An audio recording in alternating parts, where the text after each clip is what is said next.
Buxar Lok Sabha seat पर अश्विनी चौबे का ticket cut जाने से बीजेपी का एक खेमा नाराज चल रहा है। अश्विनी चौबे ने भी इशारों में अपनी नाराजगी का खुलकर इजहार किया है। चौबे को मनाने के लिए खुद प्रधानमंत्री नरेंद्र मोदी ने उनसे बात की है। साथ ही बिहार में एक जनसभा में चौबे को पीएम नरेंद्र मोदी ने बगल में बिठाया। इधर बक्सर में चुनाव प्रचार के लिए आए उत्तर प्रदेश के परिवहन मंत्री दयाशंकर सिंह ने भी चौबे के समर्थकों का भरोसा जीतने की कोशिश की है। सिंह ने कहा कि अगर पार्टी किसी नेता का टिकट काटती है तो आगे उसे और भी बड़ी जिम्मेदारी दी जाती है।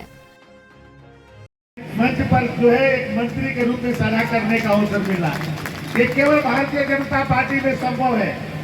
ये किसी दल में आपको इस तरह की स्थिति आपको देखने को नहीं मिलेगी। ये कार्यकर्ता भी यदि सोच ले तो इस पार्टी के सर्वोच्च स्थान पर पहुंच सकता है, वो केवल भारतीय जनता पार्टी। आप देख रहे हैं हमारे पार्टी के एक एक नेता, चाहे हमारे नरेंद्र मोदी जी भी हो, एक सामान्य कार्यकर्ता के रूप में आज जो दुनिया के सबसे लोकप्रिय नेता बने। चाहे हमारे योगी आदित्यनाथ जी उत्तर प्रदेश में, वो भी एक सामान्य परिवार से निकल करके हमारे उत्तर प्रदेश जैसे राज्य के यशस्वी मुख्यमंत्री हैं। क्योंकि ये कार्यकर्ताओं की पार्टी है और कार्यकर्ताओं की इस पार्टी में कब किसको क्या अवसर मिलेगा ये आप नहीं समझ सकते हैं। बहुत सारे लोग अभी चर्चा हो रही थी, भाई हमारे यहाँ तो टिकट कटने के बाद भी बड़े नेता बनते हैं। आज के गवर्नर थे रामनाथ कोविंद जी, हम लोग के साथ पार्टी में काम करते थे।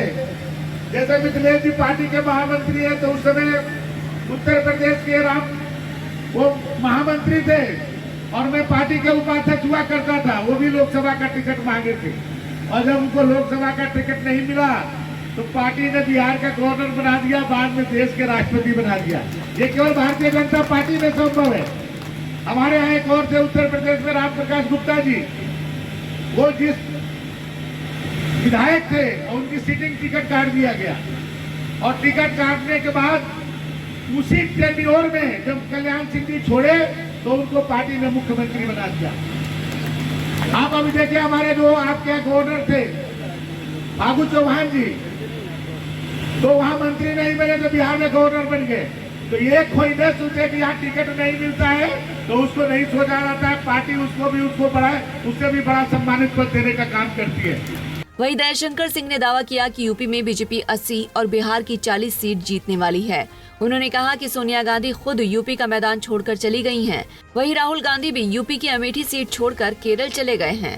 दयाशंकर सिंह ने अपने स्तर से राजपूत समाज को भी रिझाने की भरपूर कोशिश की।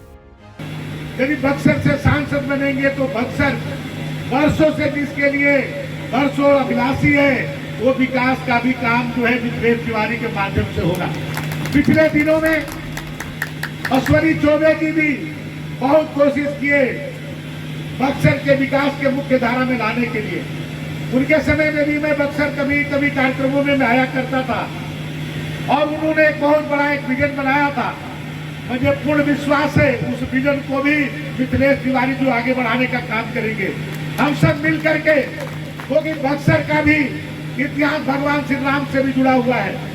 आज 500 वर्षों से जिसके लिए संघर्ष चल रहा था, कई सदियां जिसके लिए बीत गई, हम लोग सौभाग्यशाली हैं कि ऐसे समय में हम लोग पार्टी का काम कर रहे हैं कि हम लोग अपने आंखों के सामने राम मंदिर बनते हुए भी देखे और राम मंदिर के लोकार्पण भी हम लोग देखे और दर्शन करने का भी अवसर हम सबको मिल रहा है। उस राम मंदिर जितना उत्तर प्रदेश के अयोध्या का स्थान है, तो उतने ही आप समझिए कि आप बक्सर का भी स्थान है। भगवान श्री राम भले ही अयोध्या में जन्म लिए थे, लेकिन मर्यादा पुरुषोत्तम बनने का उनको अवसर बक्सर ने दिया था और उन्होंने अपने संघर्ष के बल पर अपने आदर्श दिखा करके पूरे दुनिया में जो एक आदर्श पुरुष के रूप में विकसित हुए, उसमें बक्सर का बड़ा योगदान है। भगवान विश्वामित्र जी ने जो उनको शिक्षा दी और जिस शिक्षा के कारण उन्होंने पूरे जगत में भगवान श्री राम का एक अलग व्यक्तित्व बना, इसलिए बक्सर का भी विकास होना चाहिए।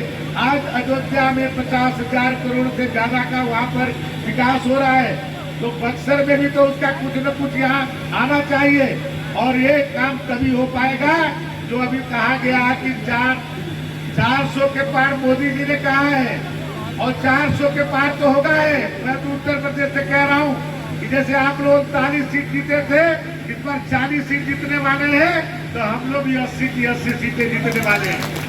उत्तर प्रदेश में तो कांग्रेस पार्टी 1 सीट जीती थी 80 में से, सोनिया जी, वो भी अपनी सीट छोड़ करके राजस्थान चली गई। और राहुल जी तो केरल चले गए, क्योंकि जब स्मृति जी ने हराया तो उत्तर प्रदेश आ ही नहीं रहे हो।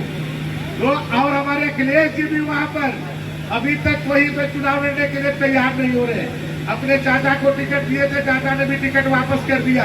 वहां पर तो कई ऐसे जो टिकट है, कई लोकसभाओं के टिकट जो है ऐसे ही वापस होते जा रहे हैं। अभी बलिया में भी वो प्रत्याशी नहीं खड़ा कर पाए।